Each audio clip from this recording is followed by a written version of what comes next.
The Dave Hooker Show. A presentation of Off the Hook Sports. Objective insight, expertise, top guests.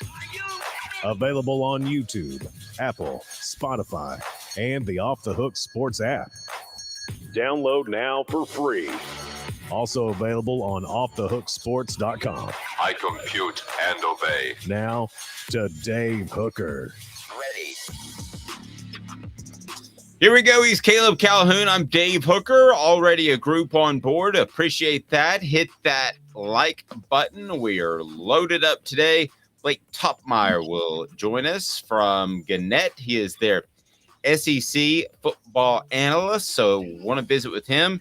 He's got a great column that came out this morning discussing why you pretty much have to have a quarterback to compete in the SEC, and a brief look at the history of that. Also, I wanted to go back to a column, and we were in the middle of March Madness, that he wrote about Georgia and the culture problems that they might have there. And we had the culmination of March Madness, so a chance to look back on what Tennessee did, a couple of Sweet 16 runs, and we'll get to the Cravens today's tough question. And Caleb, good morning. How are you, sir? Nice, tight haircut. I like it. Thank you. Thank you. I also got my beard shaped up just a little bit, so I like that. It's funny you bring that up. I've lost my hairstylist. She's moved to another place, and I'm very picky about my hair, so it could get boofy before I stalk her and find her. Not that that's weird. I totally understand. It's very, very. When I moved, it became very hard to find a hairstylist. I've had a lot of trouble, but I think I found one. This is a friend of mine now that we met at our local pub, and yes, we have a local pub that we walk to pretty much every day. Spending way too much money and ingesting way too much alcohol there, but hey, you meet cool people. Yeah, if I could walk to a pub, that'd make things a lot different. I can barely walk to not the post office, the mailbox. That's what they call those things. We still use those. It's not just all email. Let's get to today's tough question, brought to you by Craven Wings. They have debuted, by the way, the brunch. And if anybody is old enough to remember this, the Italian Market and Grill, you might be, Caleb. It's going to be close, but they're the most incredible brunch I've ever been to anywhere in the United States. That's what they're going to do at Craven Wings. So check them out. They are phenomenal. I'll tell you more about them. Just tell you it's the best wings in Knoxville. I'm proud to be associated with them. But today's tough question, I already put up on Twitter. I have no idea. In our 5 o'clock production meeting, I told Caleb, don't give me the answer to this, or I'm going to make you eat 10 Grim Reaper wings. But we didn't have to go that far. Today's tough question, brought to you by Craven Wings, is now. Today's tough question.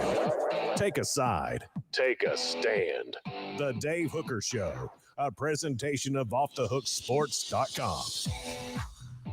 So I asked the question just straight out, but I'll phrase it a bit differently with Caleb. What would be better for Tennessee's athletic department? Would it be a men's Final Four or a straight out national championship for the women? Just showing up in the Final Four, you're going to get beat first game. You're even a 10 or 11 seed. That's one of the greatest Cinderellas of all time. I'm not even talking about this year, in which they should have gone deeper. But what would be bigger for Tennessee's athletic department? To have the women run roughshod, win a national championship, or would it be for Tennessee just to make the Final Four? What say you, Caleb Calhoun? And I want to hear from you on the message board. Please hit the thumbs up button so we can bring more people in. The like button helps us. And if you haven't subscribed, what are you thinking?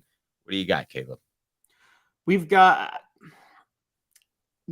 people are going to be prisoner in the moment and say, based on what happened this year, winning the women's national championship now supersedes it.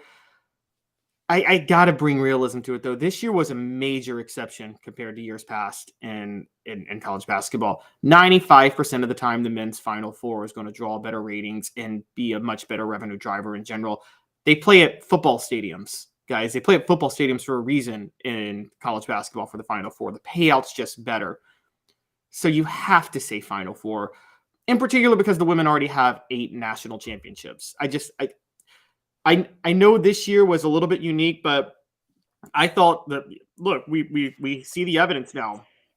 People say they hate seeing the same powerhouse teams win it all. Well, you know what? If you don't have blue bloods in the Final Four, you're not going to draw a lot of ratings. And we saw that with men's basketball this year. So you can complain all day long about the blue bloods staying relevant all the time. They are the revenue drivers of college basketball. UConn is barely a blue blood. I know they got 5 national titles, but they've also missed 8 NCAA tournaments in the last 25 years. So I would call them a blue blood now. it's hard for me though, because what's a blue blood? Someone who's always in the NCAA tournament, or someone who is missing it every 3 years but is also winning it every time they go? It's like, Well, at what point did the ladies have to struggle where they're not a blue blood in women's basketball anymore?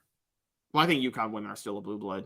I do. I think even though they haven't won a national title. I do, but if we're having this conversation in 10, 15 years that Tennessee can't get past the Sweet 16, then that's something that I think not only we would discuss whether or not they're a blue blood, but we'd be looking back and like, how did you not do that? But that's 10, 20 years down the line. Well, Tennessee's in much bigger danger than UConn is of this. If you look at the recent success and history of both programs, I mean, Tennessee hasn't won a title since 2008.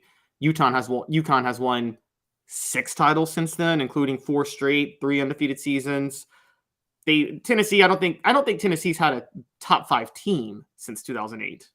Okay, so let me hear from the message board. Craven's today's tough question is, what would you rather do? Would you rather have the men go to the Final Four, or would you rather have the women win an outright national championship? So this is what we have so far on the Twitter, which Elon Musk may take away from us one day, but we shall see.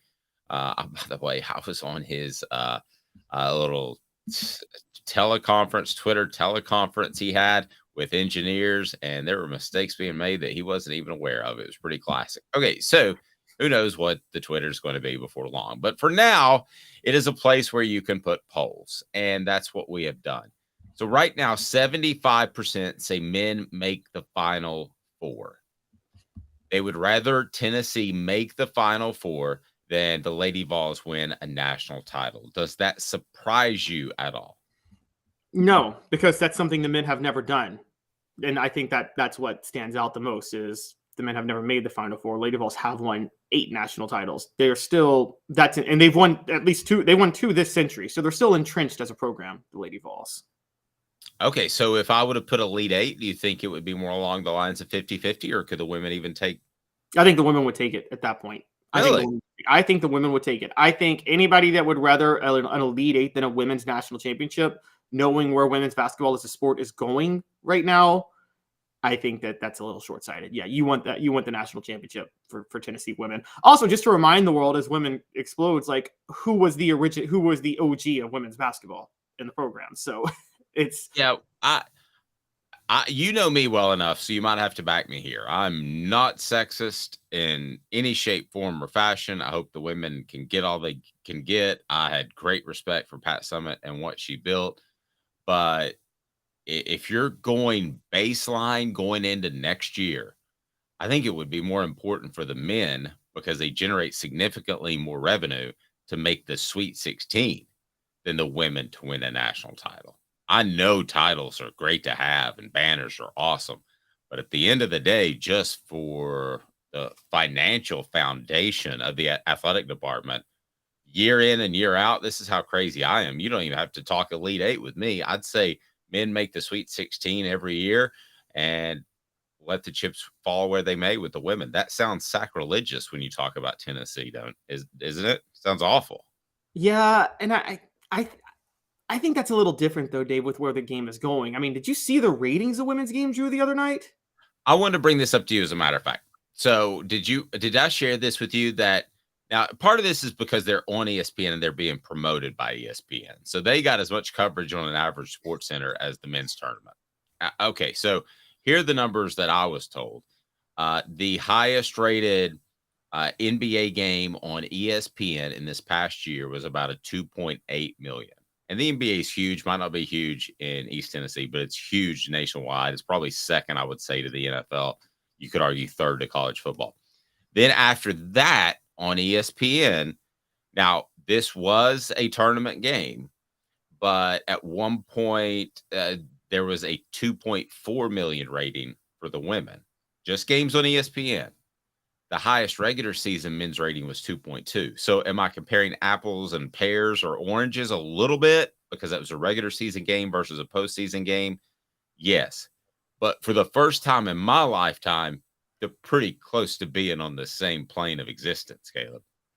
I'm willing to bet you when the numbers come out that the women's national championship game had more viewers than the men's national championship game. I'm willing to bet you that. Wow. I'm willing to say that. Yes, I think they might. The women's national championship had more viewers than any Stanley Cup game since 1973. I saw that too. And a lot of it's Caitlin Clark, who's fantastic to watch. If you haven't seen her, well, then dump more money into the women's program at Tennessee. Do what you got to do. Then Kelly Harper's. Let me just say this. Then Kelly Harper's not good enough, because if you have all the support and you're not getting to the Final Four on a regular basis as a women's basketball coach, you're losing a lot of publicity, and it's there for the taking. Not as easy as when it was just Pat and Gino, but it is there for the taking. There's no reason Tennessee can't be in the Final Four on the women's side each and every year. Yeah, dump more money, and also Tennessee needs to move past. This is a huge problem with any blue blood in any sport. They are oftentimes older programs believe in a certain philosophy that may go by the wayside. I don't mean just on the court basketball. Tennessee treats the women's game in a very kind of classy way. Like, you go to Tennessee Lady Vols game and they clap for the other team in the starting lineup. That's like kind of a tradition. Mm-hmm. Guys, stop that now. I mean, yesterday. What's making the women's game so exciting was Caitlin Clark was talking so much trash, and then Angel Reese talks trash back to her, and there's so much disrespect. That's what makes the game fun. That's how the NBA exploded in the first place. It wasn't just Bird and Magic, the rivalry. It was that Larry Bird was the best trash talker in basketball at that time. And it made it much more intense. Tennessee is going to have to get with the times. Nobody wants the whole, win with class and dignity and yada, yada, yada. No, you got to add a little flair into the game now. And other schools are doing that. And if Tennessee is still stuck in the whole, if they're stuck in that 90s method of, we're young ladies and we conduct ourselves in a certain way, nobody wants to see that. They want to see the same thing they see with the men's side. They want to see some trash talking, a little bit of chipping, a little bit of fighting maybe. That's what they want to see. And that's what's going to make it fun. And it starts, Tennessee fans, with do what you do with the men in college basketball. During women's basketball games, when the other team starting lineup is introduced, shout sucks when every player's name is mentioned. Start doing that now. Yeah. I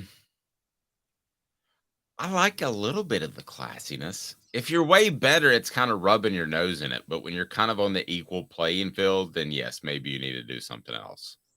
I still go back to the Florida game on the men's side where they held the picture up of the young lady that was in the Playboy magazine. That's the best trash talking that I've ever seen in my life. I don't know if who was that again? Was it Matt Miller? Matt Walsh was his name. Matt Walsh. Okay. So to this question, and it's brought to you by our friends at Craft Treats. As you mentioned, the women's ratings are just shattering records. What role did Tennessee history play in building up the sport to where it is now? Also, John saying the women's game was at 3:30 on Sunday, and we had John mentioning that the game was at 9:20 last night. Amen to that. I actually, if I ever were to work in or accept some sort of job in the Central Time Zone, the simple fact that it's in the Central Time Zone would have a major effect in my decision. Why can't these games start a little bit earlier? So I think that's a factor in the ratings as well. But is Tennessee responsible for this? I'd say about 75 or 80%. I would say Pat Summitt is the penultimate person responsible for where the women's game is now. It's not even close. I think Gino Ariema would have been just fine showing up at the party and just cruising through, winning his championships. I don't think he, nearly as much as Pat Summitt, cared to promote the entire game. And Pat Summitt did. And that's why the game is where it's at, which makes it more difficult for Tennessee. But I don't believe Pat Summitt would have it any other way. I agree. She was fighting for this in the 80s. She was begging for TV exposure. And she probably had... Look, I don't know how real they are, but I do believe there were some tangible opportunities for her to become the first woman to coach in the men's game. And I think she never would have taken that job because I think she had a personal goal to build up the women's game. By the way, had she wanted to take that job, that would have been great too. I'm not knocking that. Either one is fine, but you have to give her a certain level of respect to say, I want to build this up rather than take a job somewhere else. And she is, you can't take that away from her. And Tennessee had some of the original, should we say, kind of, even though I say they're still a little square, they had some of the players that started to make the game cool. I mean, Shamika Holsclaw was cool. Candace Parker is still cool. She's all over ESPN or CBS and analyzing the men's tournament. I mean, they had the type of players that brought a certain level of swag to the game that the game really needed. And I think that helped it. I'll tell you the one reason I didn't want her to ever take a men's job. Go ahead and click that like button. New people on board. Blake Toppmeyer will join us shortly. And if you haven't subscribed, do so. The reason I didn't want Pat Summitt to ever take a men's job, and I felt really strong about this, I want to remind everybody, crafttreats.com. Use the promo code OFFTHEHOOK, get 20% off the chill pills with CBD in them that will help with your pet's digestive issues, also arthritis or anxiety issues, and they've got non-CBD as well. Use the promo code OFFTHEHOOK. That's Off the Hook for 20% off. I thought it would open the door for it to be a circus. I thought that Pat Summitt, the way she handles herself, probably would have been just fine, and it wouldn't have turned into a circus. But I thought there was at least the possibility that it could be some sort of circus for whatever woman took a man's job first in men's basketball. I just thought there was the opportunity for that to happen. And already before she got sick, before she won her 5th national title, her legacy was so tied to women's basketball and was so special in a lot of different ways of being selfless to the game, to the sport. I didn't want to see that door even cracked open that you could say, yeah, no wonder they got beat. It's a women's coach for the men's team. Yeah, I just didn't even want that to be a possibility. Oh, I agree. That's my thoughts on always, if somebody's working out in something and you have them try something else with your program, you don't want to see their legacy have to be tainted at all. Tennessee should know this firsthand, by the way. It's the same concept with, I don't know how you feel about this, Dave, but I never like seeing beloved players from a school be hired to become that school's head coach because you run the massive risk of them hurting their legacy. I mean, Johnny Majors is the prime example. Yeah. Scott Frost, yeah. Scott Frost, a big one. Larry Finch at Memphis, Penny Hardaway might have the same thing happen to him at Memphis. And it's like, you're running a really big risk of like, okay, yeah, you're below. I mean, it happened to Holly Warlick.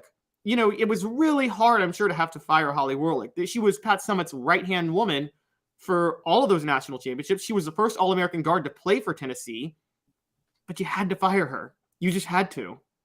Okay, let me ask you this then. Would Pat Summitt, in a vacuum, not all the negative media publicity that she would have gotten, would she have had success coaching the men? And by success, I'm saying at least a Tom Izzo level where you're knocking on the door each and every year. Now, Izzo does have one championship, but let's take away the championship.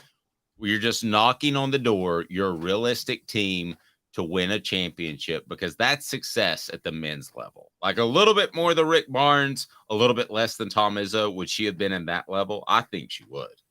I think she would have. I think largely she would have because there's such a pool in college basketball of talent that, yes, there would have been a lot of elite players that don't want to go play for a woman. But I think there would have been a few really elite players that are 5-stars that would have thought it really cool to go play for Pat Summitt, honestly. I think she would have won. I've always said this too. I think she would have won over moms. She would have. In a lot of these households, I think the moms would have been like, yeah, we're going to do a little something different. And she's a proven coach. She's going to take care of, and whether she's male or female, she's going to take care of my son because she runs a strict program. I mean, I'll never forget Candace Parker being up past curfew and they were playing in Chicago. Pat Summitt, for those that don't know, always had this promise that she would play where you were from. So your family and your friends could see you play in person without having to travel across the country. Well, she did that for Candace Parker, and Candace Parker was past curfew, and Candace Parker in her hometown game got suspended for half the game.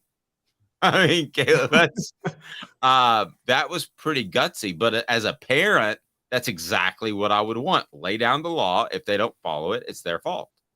Yeah, and look at Candace Parker now. It's like she can't. She always thinks of Pat. You could tell she thinks of Pat Summitt as a second mom almost because of how much love she has for Pat. And she would probably be the first to tell you that Pat was right to suspend her for that game. And I agree. I think that a lot of moms would want that. And there would be some players that would want it too nowadays. You know, if this was 2000, I debate that there was still, you know, still a little bit, maybe a lot of male players wouldn't want to do that in 2000. But nowadays, where it's kind of cool to like the women's game, I think that there would be a lot of interest in playing for Pat. And that's the thing. Women's college basketball is still driven more by recruiting than anything else. If you're looking at the teams that are winning it, it's kind of where football was before the advent of the spread. Whereas, you know, this recruiting outside of the triple option at Nebraska and the fun and gun at Florida, recruiting drove who was good in the 90s more than anything else. And women's basketball is still at that level. Pat Summitt won 2 national titles in 2007 and 2008 because she had Candace Parker. It's just that simple. And I think in the men's game, though, she would be able to recruit at that level. And that's why I think she would do well, because she would land not everybody, but you only need a couple of high-profile transcendent 5-stars in every class to have a good program, and she would have those. Blake Toppmeyer with Gannett. He is the SEC columnist. We'll visit with him. Is Georgia in trouble? And also, you have to have a great quarterback to truly compete in the SEC. He's got a column out on that today. Stay tuned. 2 minutes with Caleb Calhoun. I'm Dave Hooker, Off the Hook Sports. I know you like the heat. You got to try my signature sauce 87. Dude, you know I love you, and I love to try your wing sauce. When it comes to wings, I need them really hot. I hit 105 on the radar gun. I need to be pretty spicy. Yeah, I know that, man. Look, if sauce 87 isn't enough for you, I guess you can try the Holy Moses or the Grim Reaper. Now we're talking. Take it from these Farragut admirals. When you're craving wings, it's got to be Craven Wings. Visit them online at cravenwings.com. With all that sun, sand, and salt water, the beach is a very relaxing place. Unless you wear contacts. Ow! Open your eyes to the best the beach has to offer with LASIK vision correction from Campbell Cunningham Laser Center. Hi, Mike Davis here with City Heating and Air, reminding you to always dare to compare. Our team provides quality local heating and air service, installation, and maintenance across East Tennessee. We use only the best equipment like American Standard heating and air conditioning for your residential, new construction, or commercial needs. Honesty, dependability, and customer satisfaction have been the cornerstones of our business since 1961. City Heat and Air. Dare to compare. Before Candace, I was really heavy into the drug culture. I was selling drugs. I was just constantly in pain. I was missing like a good support system in my life. Candace has given me everything that I need in order to successfully have a wonderful recovery, in order to have a life that I didn't even know was possible before. And it's not just about me anymore, and I love that. I absolutely love it. You can take your life back. Call Candace today.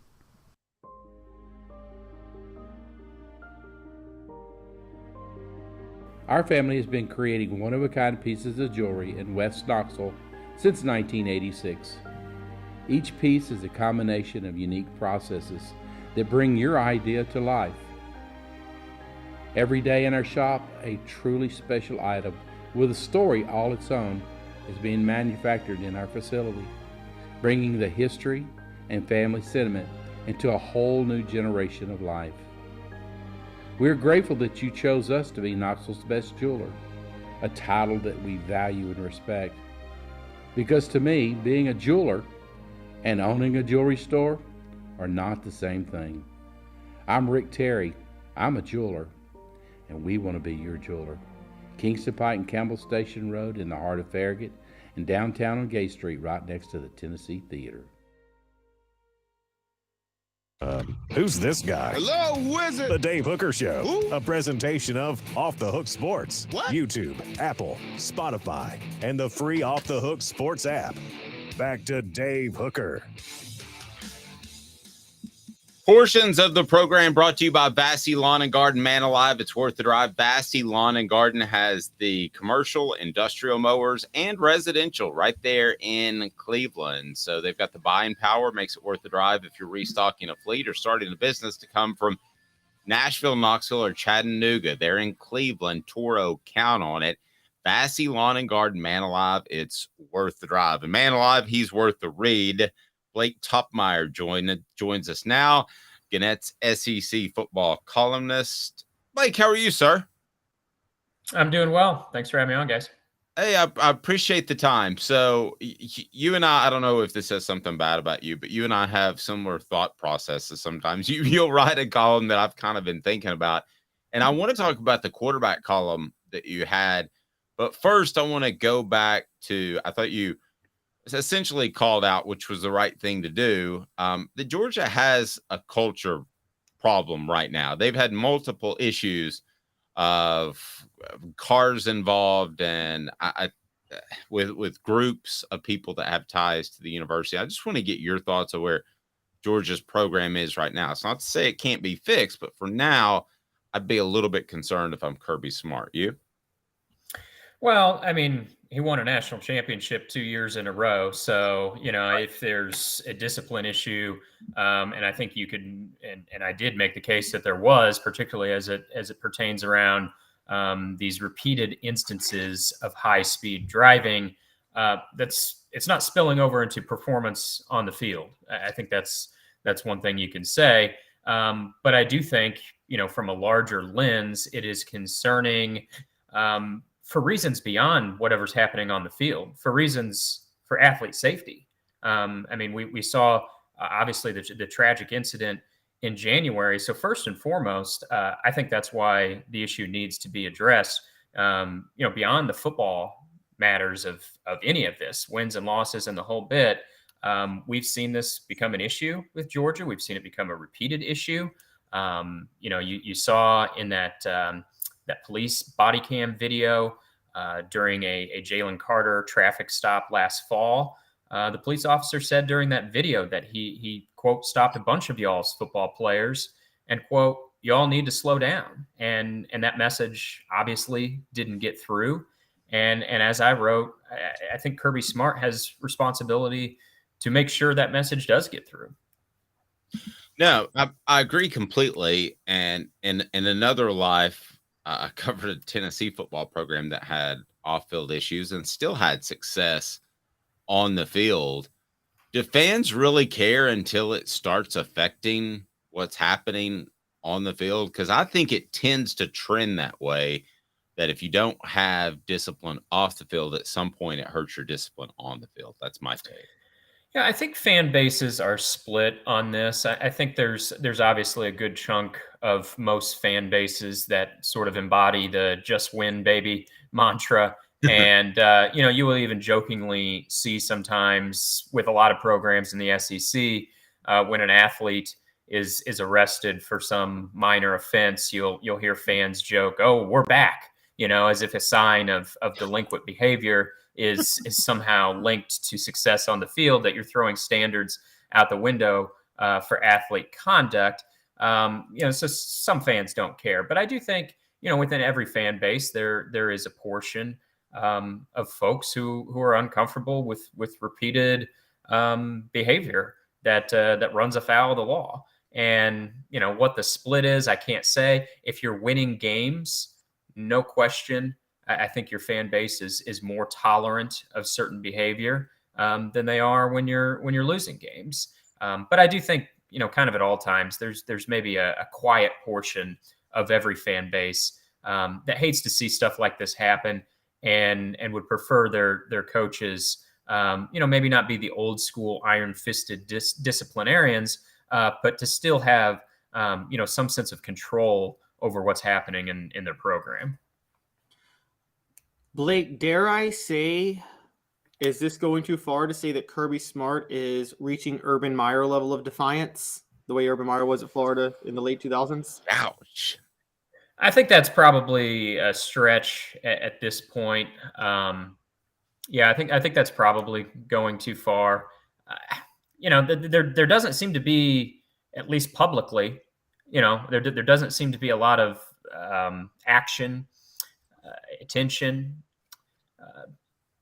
disciplinary measures taken toward this particular issue of high-speed driving within his program. I think it's fair to say that he's turned a blind eye, to repeated high-speed driving conduct within his program. I think all of that, and I think it does demand, particularly in light of what happened in January. That high-speed car crash in which alcohol was involved resulted in the death of an athlete and a staff member. I mean, that has to be a wake-up call. If he had his head buried in the sand before and said, kids will be kids, high-speed driving comes with the territory, you can't have that anymore. You shouldn't need a wake-up call like that.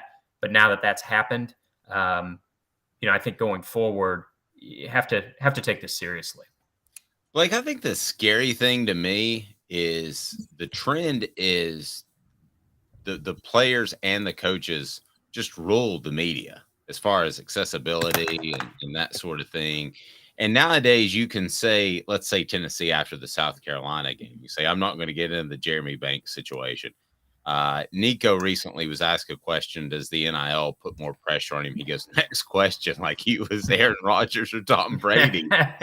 And there just seems to be, and I get that with football to some extent, but there seems to be nowadays this standoffishness, even more than I was your guys' age, that says I can just tell you to step off and I don't have to answer your questions. And that to me is scary when you don't have to answer to the media when serious issues like this are going on. Kirby Smart should have to say something a little more concrete. Sorry, I rambled on a little bit there. Well, yeah, and I think it's on the media to hold power to account for sure. I would agree with you that over time, a lot of columnists have lost their punch for whatever reason. I think access could be part of it. I think some of it is just sort of the way of the industry. We have fewer voices, at our papers of record anymore than we used to. And I think sometimes we wind up with storytellers in those columnist positions when what you really need is opinion voices in those columnist positions. If you're a columnist and you don't have opinions, I would argue you're not doing your job. Now, some people don't see it that way, and I think that's kind of the evolution of the position. But I think you're right that some of it does trace back to the shrinking access and the threat of peeling back that even further if you dare hold someone to account or take a heavy hand on someone. The way I look at that is, I don't know, do we still count column inches anymore? Seems like anymore it's more on word counts. But let's say I got 20 column inches 4 days a week and 7 times a week during the season. You can give me access or you can not give me access, but I still have those column inches to fill one way or the other, and I still have opinions to air.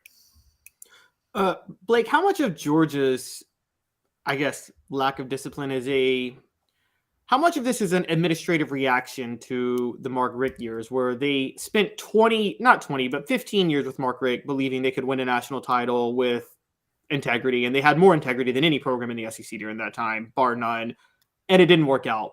So how much of this was the administration just throwing their hands up and being like, you know what, forget it. We're just going to not care at all anymore because we're tired of not winning national titles?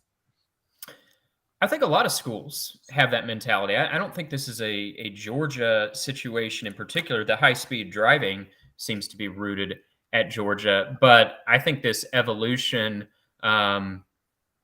it really is rampant across the SEC. I mean, we just saw Ole Miss basketball hire Chris Beard 1 month after a felony arrest charge that he was facing was dropped, and just 2 months after he was fired for cause, and his previous employer labeled him, quote, unfit to lead. We saw Nick Saban during the football season. The severity of the incidents are not necessarily comparable, but we saw Nick Saban with the Jermaine Burton incident and the Tennessee fans rushing the field, and Jermaine Burton caught on video making contact with a female student in the head. And Nick Saban tried to gaslight us all into believing that Jermaine Burton who had his helmet in hand and was casually walking off the field, was in some way scared of this joyful reveler, this petite college co-ed, and that's why he bopped her in the head. I mean, that's ludicrous. You know, I mean, Josh Heupel, you know, Tennessee, Josh Heupel, Jalen McCullough was arrested and sat out, one game before he stepped back on the field for, you know, allegations of a serious incident last fall. So I think this is, frankly, guys, I think this is happening throughout the SEC. I do think there's a culture now throughout college sports, college football in particular, that win at all costs. And, you know, in many cases, I do think athlete discipline has been peeled back. And part of that could be athletes have so much more power and control now than they used to. They don't like the way the program is being run. They can hop in the portal pretty quickly and be gone. And, you know, that combined with the pressure that coaches faces to win or be fired, I think maybe has some coaches running their programs in a way that if you gave them truth serum, they wouldn't actually like to run it that way. Yep. Great column on quarterbacks that ran this morning. Blake Toppmeyer joining us of Gannett. He is the SEC columnist for Gannett. And really it's what we would kind of expect, but you illustrated it in your column. It's pretty difficult to win without a go-to guy quarterback in the SEC. Yeah, it is. And I was, you know, that, as you said, it's no profound observation. What was surprising is some of the numbers that really hammer that home. So I took it through a lens of first team all SEC quarterbacks. You know, what does it mean to have the best quarterback in the conference? Obviously, we all know that's beneficial, right? But just how beneficial it is, oh man, it is crucial.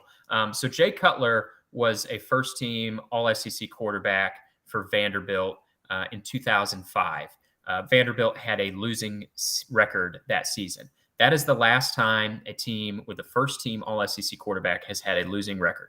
In the 17 years since then, if you had a first team all SEC quarterback, you had at a minimum a winning record. 15 of those 17 years, you were ranked in the top 25 with a first team all SEC quarterback. 4 of those quarterbacks won national championships in the years they were first team all SEC. And the overall winning percentage during that 17-year span of teams having a first team all SEC quarterback, those teams won 85% of their games. So it's huge. It means more. We know this. It means more than having a first teamer at outside linebacker or whatever, but you really can't overstate it. If you got the best quarterback in the conference, not only are you well positioned to win a bunch of your games, you're positioned to be in the running for a national championship. We've seen that happen over the years in this conference. And so that's why, you know, I think these debates, these preseason debates about who's the best quarterback in the SEC, it's a hardy debate this year. You know, is it KJ Jefferson? Is it Jaden Daniels? Will Rogers is a stat stuffer. Joe Milton looked awfully good in the Orange Bowl. Spencer Rattler had a good month in November. You know, it's fun preseason debate, and maybe the lists don't matter. I'll hear that. However you and I rank them here in the month of April, maybe that doesn't matter, but the end result does matter. Whoever is the best quarterback in the SEC, that has a huge impact on carrying your team. We saw that just last year in the impact Hendon Hooker, first team all SEC, had on Tennessee.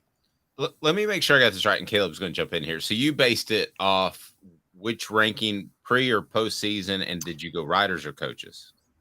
Postseason and writers plus coach. Actually, there's not been much dispute in the first teamers between writers and coaches. It's actually kind of weird. I thought there would be more dispute, but it seems to be in most of these years.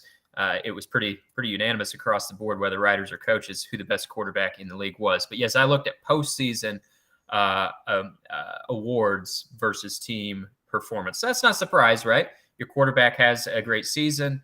Your team probably wins a lot of games. But again, just how 85%, you know, you could be a stat stuffer quarterback and be in the conversation for first team All SEC honors. But if you're playing at that level, at a first team All Conference level, your team's pretty dang good too. So I don't know who the answer to the debate is this year. I'd lean toward KJ Jefferson, I think, from Arkansas. I think, like I said, there's 5 or 6 other guys that have a case for being in that debate.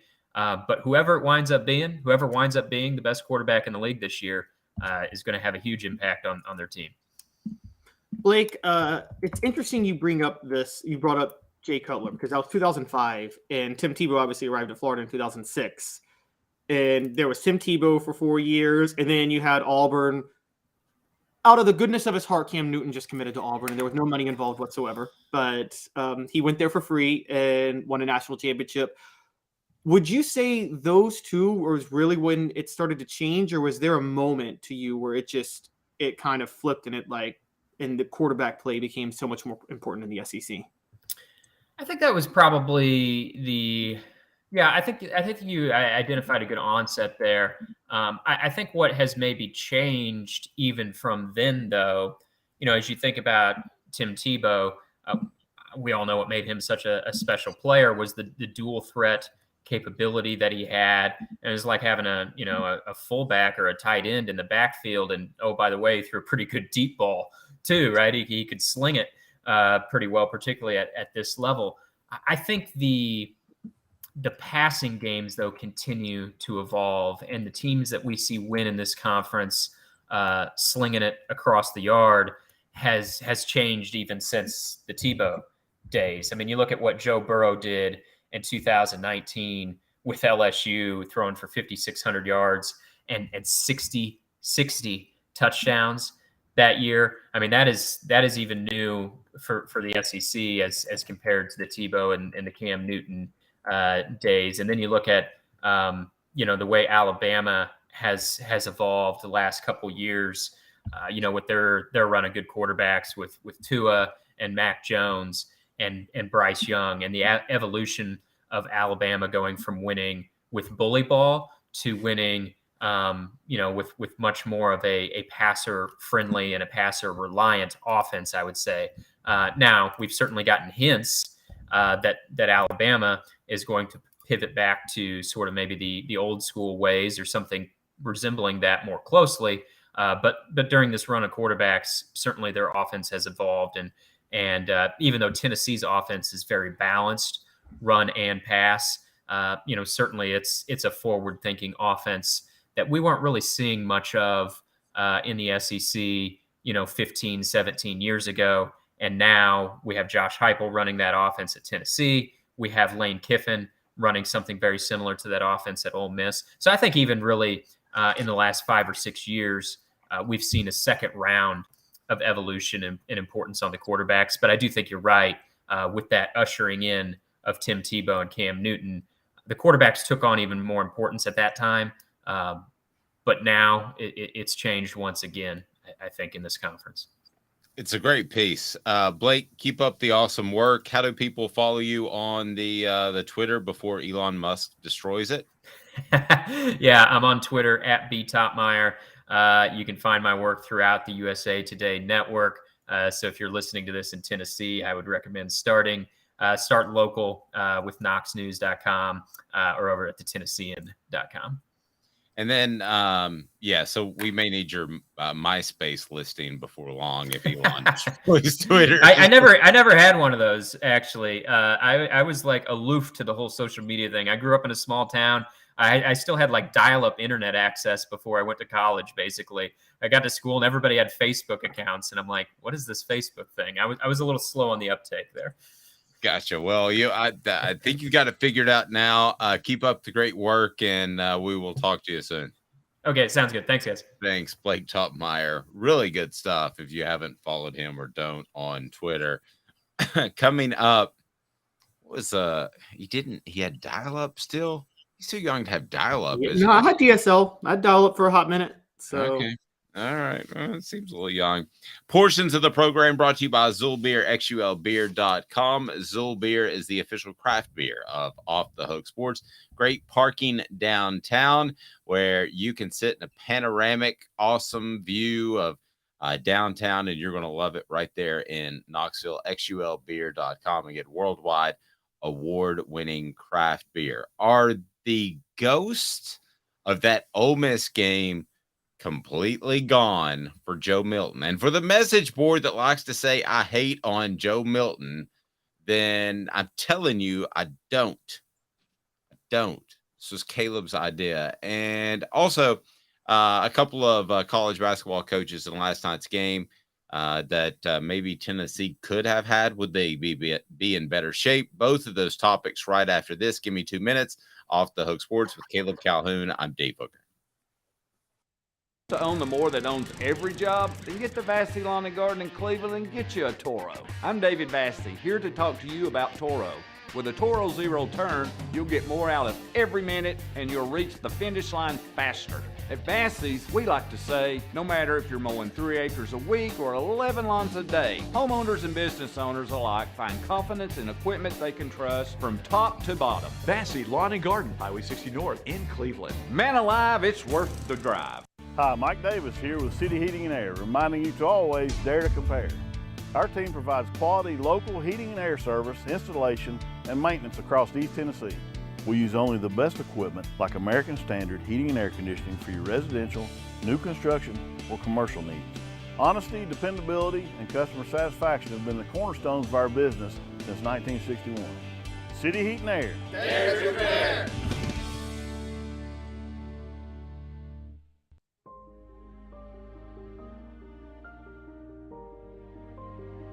Our family has been creating one-of-a-kind pieces of jewelry in West Knoxville since 1986.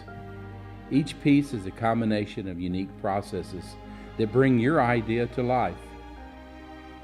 Every day in our shop, a truly special item with a story all its own is being manufactured in our facility, bringing the history and family sentiment into a whole new generation of life. We're grateful that you chose us to be Knoxville's best jeweler, a title that we value and respect. Because to me, being a jeweler and owning a jewelry store are not the same thing.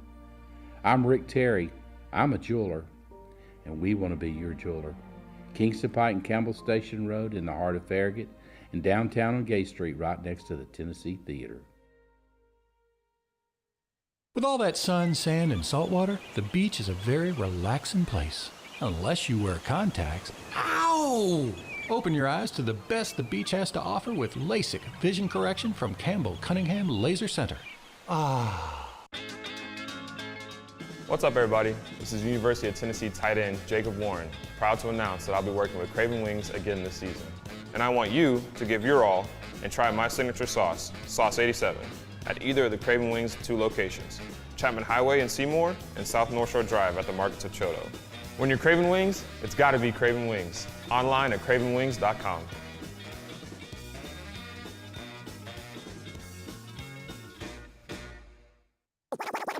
You're listening to The Dave Hooker Show, a presentation of offthehooksports.com. The internet is full of pictures of each and every one of you. Available on YouTube, Apple, Spotify, and the Off the Hook Sports app. Download now for free. Is there nothing you people can't do? Also available on offthehooksports.com. Welcome back. He's Caleb Calhoun. I'm Dave Hooker. People already calling me a Joe hater, and we haven't even gotten into the topic yet. The one that, Caleb, you got to back me here. You came up with the topic. So it's not like I'm throwing Joe under the bus. At our 5 a.m. production meeting this morning, you came up with the topic. Oh, yeah. This was my idea because I'm not a Milton hater. I'm nowhere close to Dave. But I have to react to what people say in press conferences. And there were a couple of quotes by Josh Heupel that may have made me a little nervous if I'm picking Milton to start the year. Okay, let's get to that right now. It's What the Age? It's brought to you by Andy Mason, realestate.com. What the? What was he thinking? Release the hounds. The Dave Hooker Show. Keep cool. A presentation of offthehooksports.com. Brought to you by Andy Mason, realestate.com. What the H? was Josh Heupel thinking? Andy Mason is the absolute best when it comes to price and service. AndyMasonRealEstate.com. Just go there, 40 years of experience in his office, and know that you'll get the right home, and you will be very pleased with that home. So, Caleb, what did Josh Heupel say in his press conference that made you somewhat of a Joe doubter? Is that a good way of putting it? Yes, because I can't ignore what I've seen on the field and what Heupel said. Okay, what the H? What did he say? So after the scrimmage, when he spoke, I think it was on Monday, he was asked just in general, what did you see from Joe Milton and Nico Iamaleava?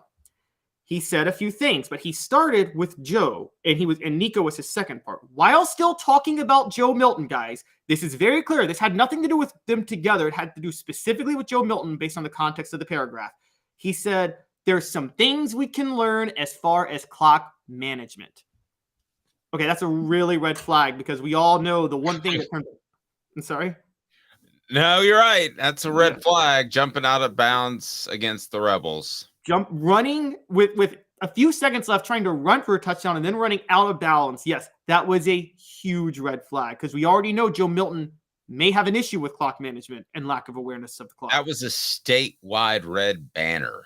That was more than a flag. I've never I have never seen, I can't recall seeing a player do something, and I'm talking about the act, not the player, but the act doing something so stupid that he's turned into an incredible athlete at that position. I can. have not seen that. I can. It was Jake Locker for the Titans one year against the Saints in 2011, but that's a different story for another day that I'm still mad at him. I mean, it is possible, but I would be. General Nealon says, give the kid the keys. If we're not undefeated after Bama, developing a 6-year journeyman is pointless. No, I don't want to do that either. And I did at first until I heard the reviews of Nico, which were strong. So, no, I just think you should be willing to put Nico in there quicker than a lot of the people that are on our message board. Mr. Jones says the rule is changing for the clock stopping after first downs. That's what Hype is talking about. That is not what he's talking about. Yeah, I don't know, Mr. Jones. I think that's a little bit of a reach, to be honest with you, buddy. But I think that he is talking about clock management as a whole. And listen, my concern has always been and always will be when you see a player make that mistake in the game, are those mistakes correctable? Because there is something to be said for having an innate feel for the game. And the guy that jumped out of bounds against Ole Miss did not have an innate feel for the game, Caleb. And that's something that whether you're a Joe Milton lover, hater, or I believe like me, realistic and objective, that you can't just up and say that's going to get fixed. We don't know if that's going to get fixed.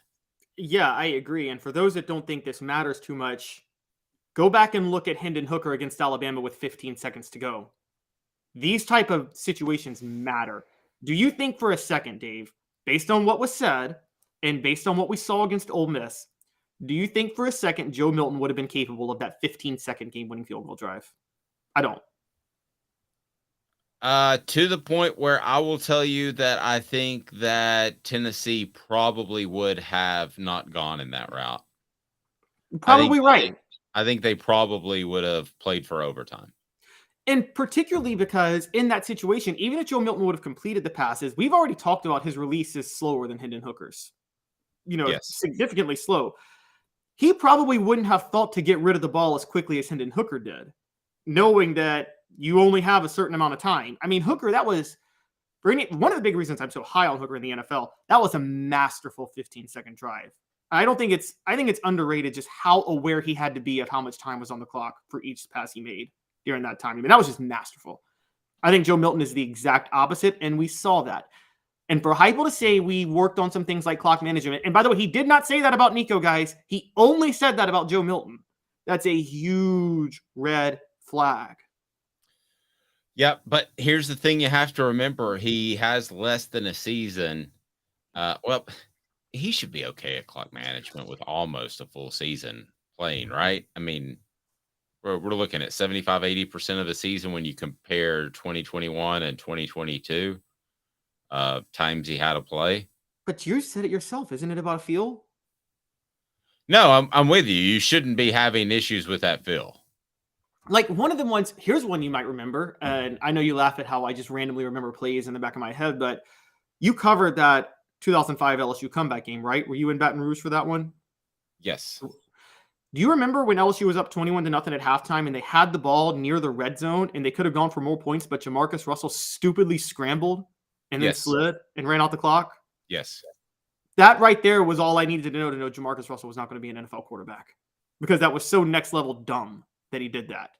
And well, I mean, you have to put the Ole Miss play in that level. Yes, you do. But you think he'll start the whole season. So where's the disconnect? Because I at least have said, based off accuracy issues pre-Vanderbilt game last year when he barely threw the ball and they had a totally different approach in the Orange Bowl where they threw over the middle, I've said I've said there's a realistic chance that Nico is the starter by September.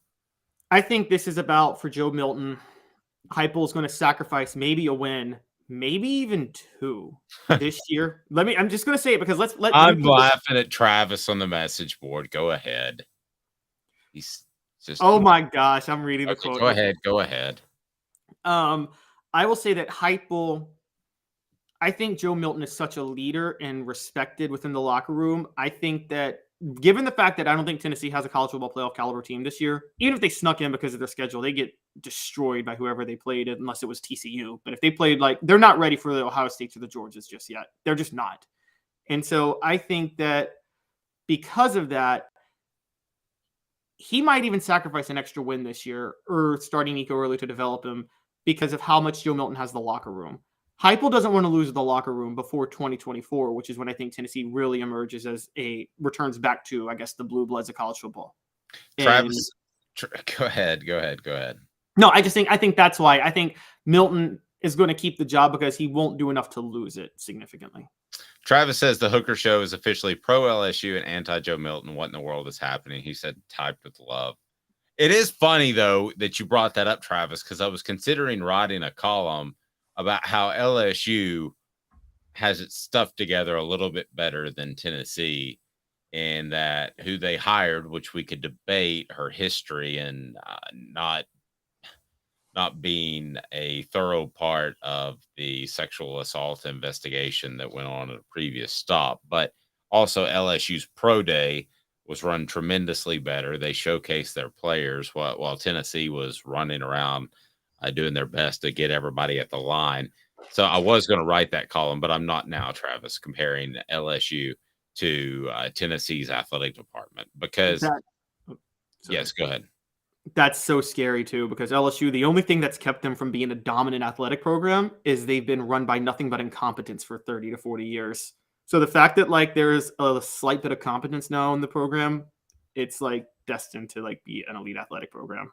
LSU to me is Tennessee about 15 years before everything. So LSU was a dormant football program in the 90s. Tennessee was dormant in the 70s, early 80s, before Majors got things rolling. And then you had to build that football foundation, and you got better at other stuff. So they made a bad football hire in Will West. Not Will West, Will Wade. That's basketball too. Yeah. But they made a bad football hire as they're coming along. They made a bad basketball hire. The football program is doing well, so they feel like they should make better hires across the board.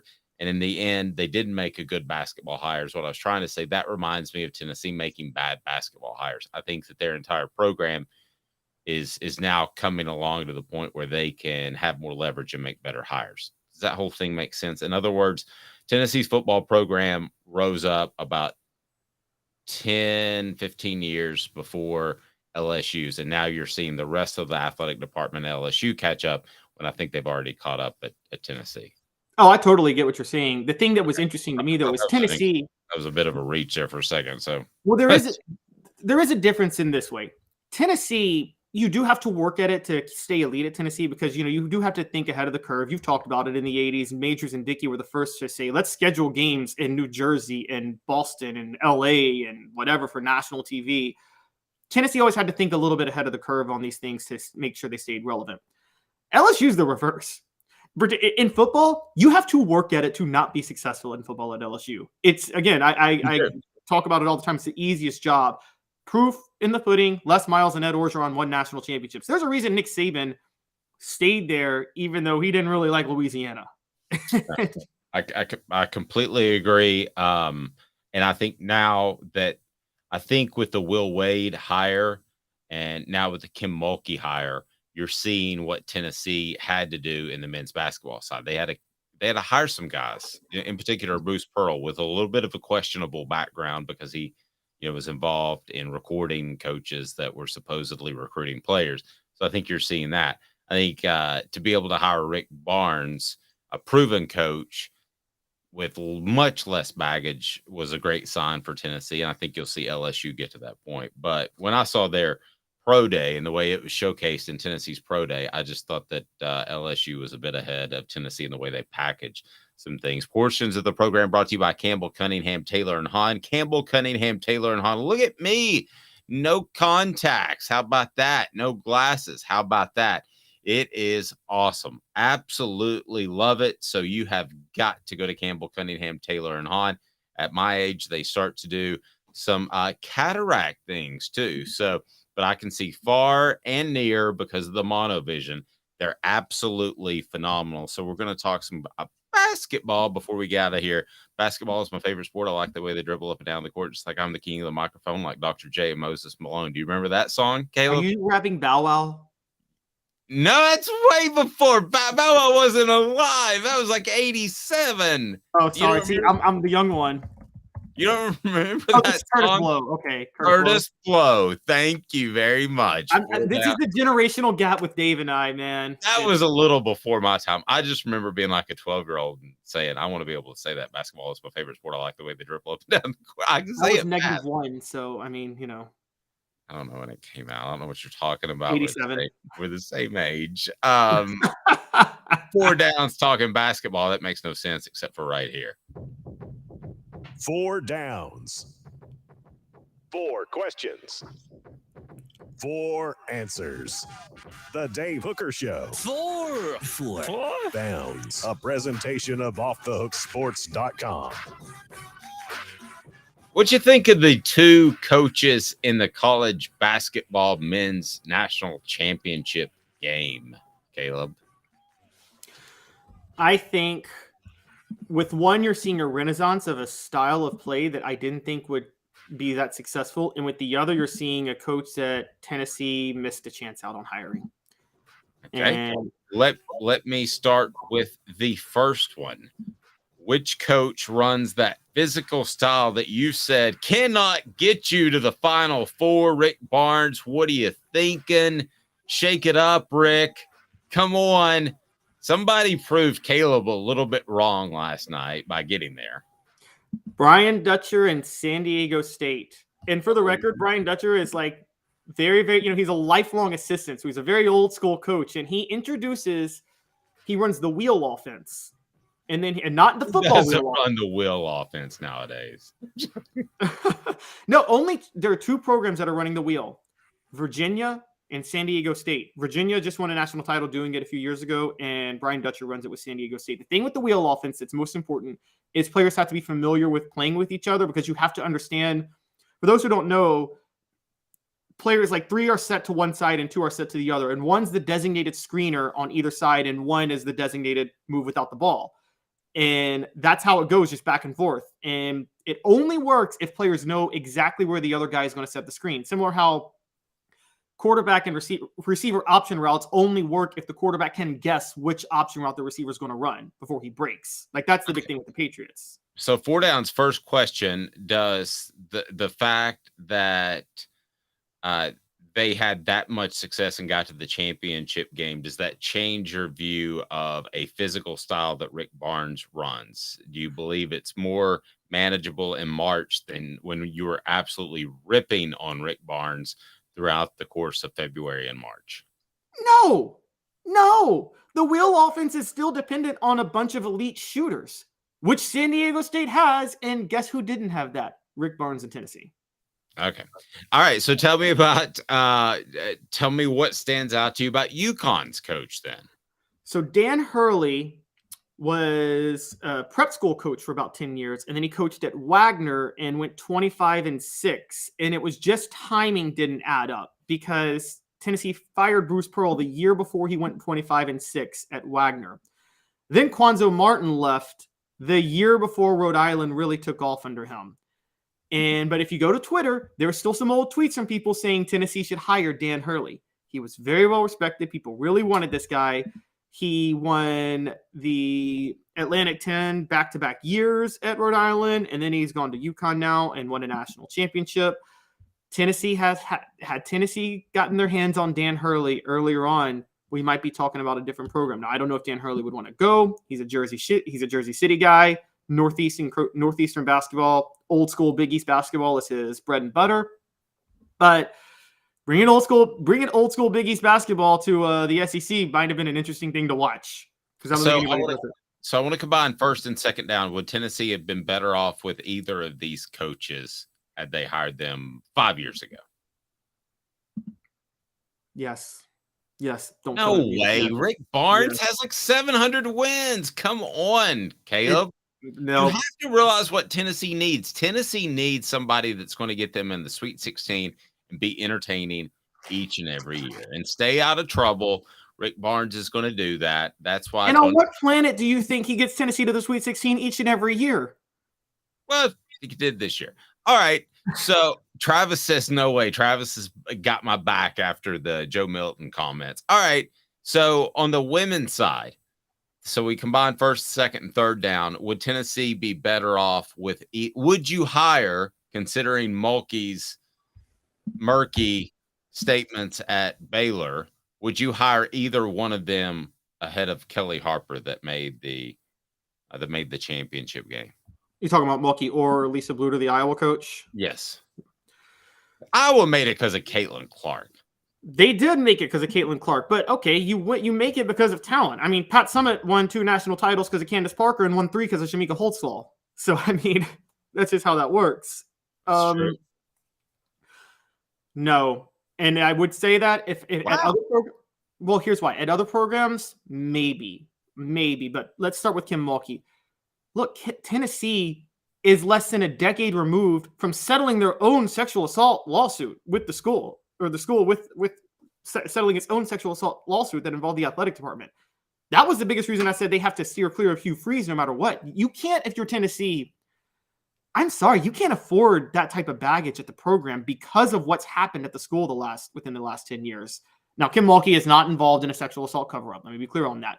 But for her to be so insensitive about the situation, which she was, you can't hire her. Lisa Bluter, I think that's how you pronounce her name, right? Bluter, the Iowa coach. Yes. Different story. She's had success at multiple different programs over multiple different years. I think her style, I think she'd have done better than Kelly Harper. I think because she actually, part of the Caitlin Clark phenomenon is Lisa Bluter is a big believer in shooters and shoot. And and he's taking that approach to women's basketball now that hasn't been there. And that's where the game is changing. David said, it must be awesome to be Caleb. How else can you be wrong, absolutely wrong, and still claim you're right? Because I'm right. I'm right, bro. I'm right. I love you, David. Smoky Mountain Red says, Mulkey looks like your high school friend's drunk mom that wants to act cool, but in the end gets on everybody's nerves. I'm afraid I'm that sober dad who wants to hang out with my kids and their friends. And okay, here's something that sticks out about Kim Mulkey to me, and this kind of stands out in a certain way. You can feel however you want to feel about the Brittany Griner situation in Russia. You can feel however you want to feel. But the fact that Mulkey, who was Brittany Griner's coach in college, refused to speak one word in support of her ever was really telling to me. I feel like you should speak one word. And Nick Saban spoke a word in support of Henry Ruggs, who's going to prison for probably 20 years. Like, acknowledging Henry Ruggs did something wrong, but at least spoke out and was like, this is tough for everybody. We're thinking of everybody's families. And you should speak out for a player who played for you, who did a lot for you. I just feel that way about Kim Mulkey. Okay. But what if Brittany Griner said for years that she didn't like America and she had problems with America, and then she's in a Russian prison, and it kind of seems apropos? I get the feelings on all of that. But on a personal level, I'm sure Jim Harbaugh disagrees with Colin Kaepernick on a lot of things because we know where they both lean politically. Guess what? Jim Harbaugh still has a relationship with Colin Kaepernick, and that wasn't even his college player. I think you should have relationships one-on-one that transcend how you may feel about something politically on either side. And that's what kind of bothered me. She should have at least spoken out like, this was one of my former players who I had a deep connection with. And so see, my take on that was, that's an American. We go get her no matter what, and we make sure she's back. And I know there's a CIA spy that she's trying to get back, and we try to get him back, and we do everything we can to get our Americans back. But